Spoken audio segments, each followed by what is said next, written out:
Assalamualaikum warahmatullahi wabarakatuh. Hello everybody, how are you? I hope you all in good condition. In this occasion, we would like to present about problem of document carrying capacity on school financing accountability at SMK N 1 Kudus. And before it, let me introduce ourselves. First, my name is Amelia Agustin, and there are my friend named Chindy Lufiana. Okay, everybody, let's start the presentation with first our presenter, Chindy Lufiana. To Chindy, time is yours. My name is Chindy Lufiana. I will presentation about the understanding of document carrying on school financial accountability. The first is document. Document, according to the General Dictionary of the Indonesian language, is something written or printed which can be used as evidence or information. Jadi yang kita ketahui ada level untuk dokumen, yaitu dokumen biasa, dokumen penting, sangat penting, vital, dan rahasia. Schools which are placed for teaching and learning activities, of course, have a lot information written in various documents. And the second is archive. Archive is, according to Sutrisno and Renaldi in the book Modern Office Management, archives can be interpreted as all forms of manuscript that contain various kinds of information or facts relevant to the organization, and it is decided to keep them because they might be used in the future. Jadi from the sentence it can be seen that the purpose of the archive is as information for the basis for decision making, as a reference, and as evidence of an activity. So that is why document or archive are very important to organization, termasuk sekolah. Jadi apa ada hubungan antara arsip dengan akuntabilitas keuangan sekolah? Tentu ada hubungannya. According to Solihah and Oktarina, in a journal entitled Implementation of Records Management to Support School Accountability, school accountability is a form of accountability related to school performance to internal and external school parties. Okay, next slide is school financial accountability is the responsibility of school in managing school finance from income to expenditures made to facilitate the implementation of education in school to internal and external parties with valid evidence systematically. Jadi akuntabilitas keuangan sekolah merupakan pengelolaan dari pemasukan ataupun pengeluaran untuk memfasilitasi kegiatan atau pelaksanaan pendidikan di sekolah. Good records management, all transaction evidence and documentation of the use of school funds can be stored properly, so that if needed it can be found again in an effective and efficient manner. Jadi dengan pengelolaan kearsipan yang baik, semua bukti transaksi atau dokumentasi penggunaan dari sekolah dapat tersimpan dengan baik, sehingga apabila diperlukan dapat segera ditemukan kembali dengan efektif dan efisien. Standardization of good document management in supporting school financial accountability. The first is archival understanding. According to UU number 43 2009 about archive, arsip adalah rekaman kegiatan atau peristiwa dalam berbagai bentuk dan media sesuai dengan perkembangan teknologi informasi dan komunikasi yang dibuat dan diterima oleh lembaga negara, pemerintah daerah, lembaga pendidikan, perusahaan, organisasi politik, organisasi kemasyarakatan, dan perseorangan dalam pelaksanaan kehidupan bermasyarakat, berbangsa, dan bernegara. Number second is archive type, divided into three: active archive, archive inactive, static archive. Number three, archival principle, divided into three: centralization system, yaitu berpusat pada suatu tempat, biasanya digunakan untuk organisasi kecil. Decentralization system berpusat pada masing-masing unit kerja, biasanya untuk organisasi yang besar. Kemudian combined system, yaitu arsip aktif di masing-masing unit kerja, sedangkan untuk arsip inaktif itu secara terpusat dan ditetapkan oleh pimpinan. Number 4, archive storage system. There are several in storage filing system include: the first is alphabeti system, yaitu sistem abjad. Jadi sistem ini diklasifikasikan berdasarkan nama perusahaan, nama orang ataupun nama barang dan lain-lain. And then subject system, yaitu berdasarkan pada perihal atau masalah. Number third, number system berdasarkan pada kode nomor sebagai pengganti nama orang atau instansi. Next, geographical system berdasarkan daerah atau wilayah. Chronological system berdasarkan urutan tanggal masuk dan keluarnya arsip atau surat tersebut. Next, number 5 is human resource in archive. The first, archival structural office or head of archive unit. Number second, expert level archivist functional office. Number third, skill level functional office. Number 4, document or archive management officer. Number 6, archiving facilities, divided into two: archive storage and archive equipment. Archive storage or storage space, which is a special place to carry out archive management activities. Number second, archive equipment, which include filing cabinet, roll of pack, block, folders, and etc. Number 7, archive life cycle atau siklus hidup arsip, divided into 5. The first is creation stage or tahap penciptaan arsip. Number second is archive utilization stage or filling, yaitu tahap pemanfaatan arsip. Number third, storage and rediscovery stage atau tahap penyimpanan dan penemuan kembali arsip. The fourth, transfer stage atau tahap pemindahan. Number 5, extermination stage atau tahap pemusnahan arsip. Okay, next, number 8 is accountability principle. Sudarmayanti said that the implementation of accountability needs to pay attention to the following principle. First is a commitment of leaders and staff, yaitu komitmen pimpinan dan seluruh staf instansi untuk melakukan pengelolaan pelaksanaan misi agar akuntabel. Number second, system that ensure the use of resource, yaitu beberapa sistem yang dapat menjamin penggunaan sumber daya secara konsisten dengan peraturan perundang-undangan yang berlaku. Number 3 is the level of achievement of the goals and objective set, yaitu menunjukkan tingkat pencapaian tujuan dan sasaran yang ditetapkan. Number 4 is oriented to the achievement of the vision and mission, yaitu berorientasi pada pencapaian visi dan misi serta hasil dan manfaat yang diperoleh.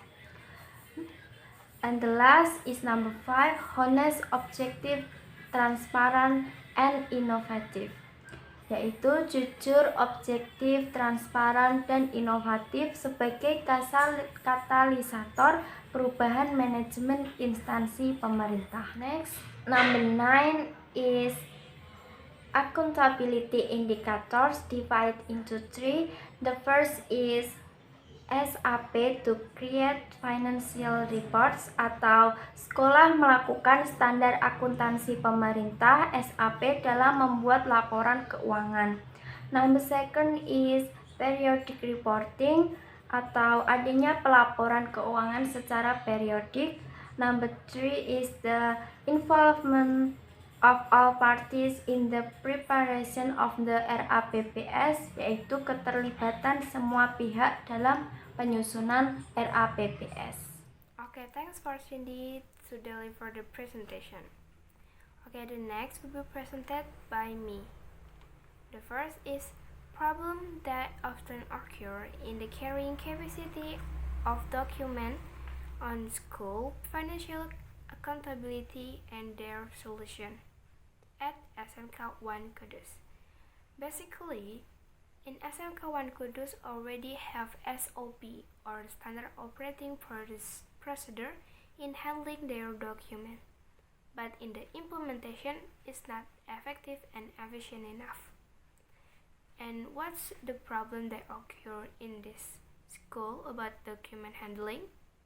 So let's check in the next slide. First is there has been no record on archive received, issued, or borrowed. Generally, after officer accept a letter or document, it will be recorded on agenda book. After that, it will be distributed to whom the letter refers to. After that, it being recorded again to be saved. But in SMK N Kudus, there are no record in received, issued, or processed, and receiving too. There's nothing record or not. And then for borrow, we usually use form borrow archive. We fill it and then we ask to the officer or archivist, then we get a letter. But in this school, for borrow the archive, we just say to the officer that handling the archive directly that we need the archive, we want to borrow the archive, and the officer will look for the archive and give it the copy for us. So there are no record anymore in for receive, for process, and for borrow the archive. So it will be dangerous. First, we don't know what kinds of letter or document that we save, and then second, we don't know the volume of record or archive that we save, and then it's high probability to archive loss. The second is the archiving system used is not based on need, but based on the ease with which manager can manage the archive. In this school, there are two kinds of system that use. First is that or chronological system, and the second is numeric system. For letter and corresponding document will be used numeric system, which the catchword is number of the letter or the corresponding document. And then for that, the catchword is year that the document made. It's for document except letter. And for finding or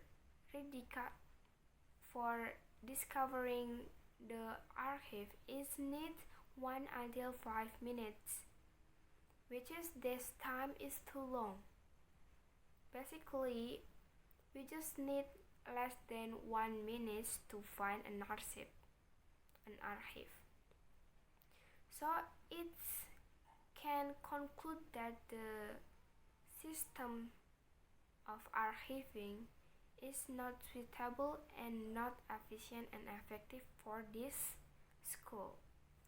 And for our group, it suggests this school used subject system, which is the catchword is on the problem of the document, like about student, like about curriculum, about employees and others. So it will be more easy to search or to find again the letter or the document that we need. Okay, the third is inconsistent archiving principle. As Cindy already explained, there are three principles of archiving. First is centralization, second decentralization, and the third mix. In this school, use the centralization principle, which is the filing is saved or is handled by each unit.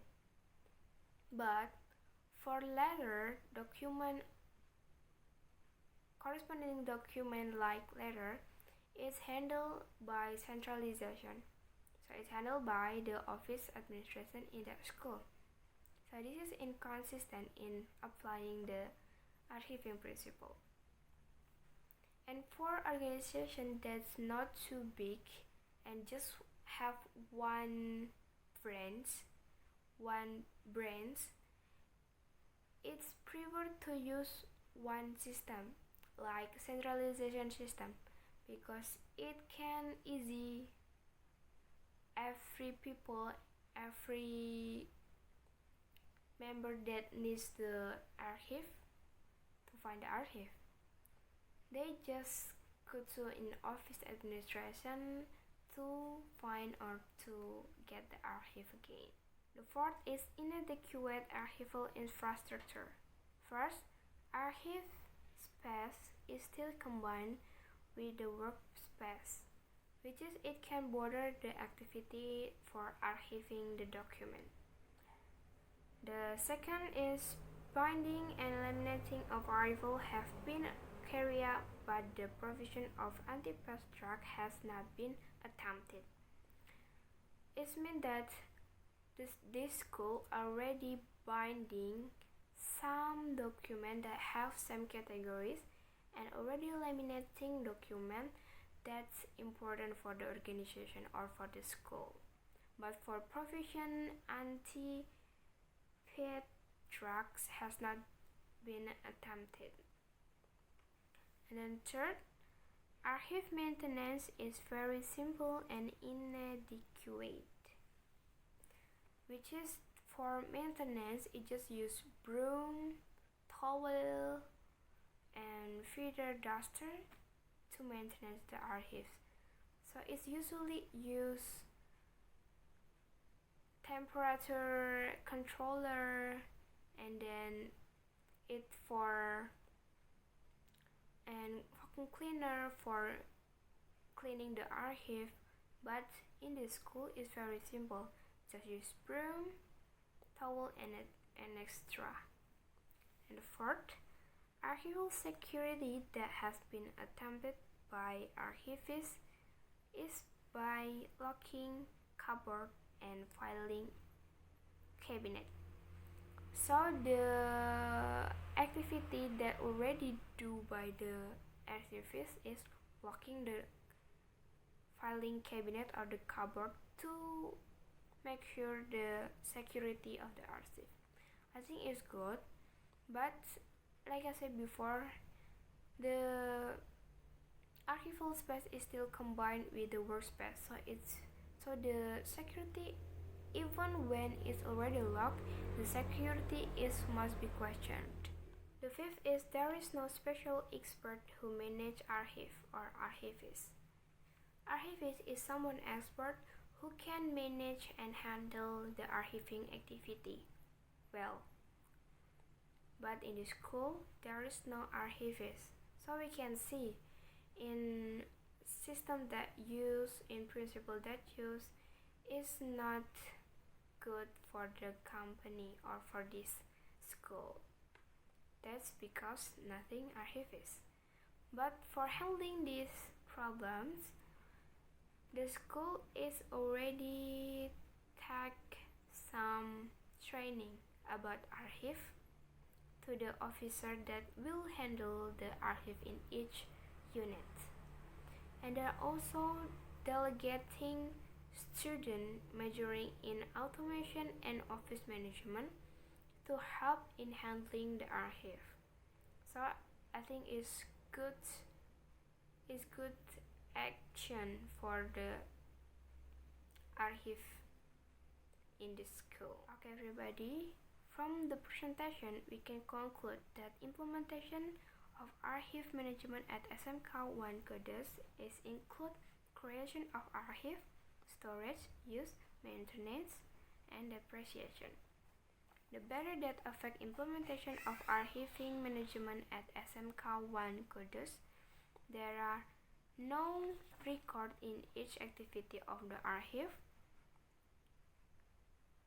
inconsistent in applying system archive and principle of archive, inadequate archival infrastructure, and no archivist, which is the effort that already done for SMK N Kudus to handle that problem is holding archival training, delegating student majoring in automation and office management to help fix school archive and facilitate school with photocopier to photocopy document that they want to borrow. Okay, everybody, that's our presentation. We're sorry for our mistakes and thanks for your attention. See you and wassalamualaikum warahmatullahi wabarakatuh.